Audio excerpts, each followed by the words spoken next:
Evet arkadaşlar, ormanda biraz bisiklet turu yapıyordum. Şöyle geçerken gözüme parladı resmen. Ne mantar olduğunu bilmiyorum. Büyük bir ihtimal zehirli olabilir. Çayır mantarına benziyor ama şöyle alt lamelleri beyaz, gördüğünüz gibi. Kar beyazı gibi.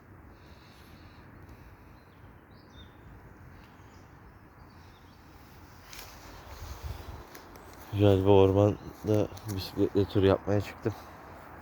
Güzel bir pazar. Yağmur yok.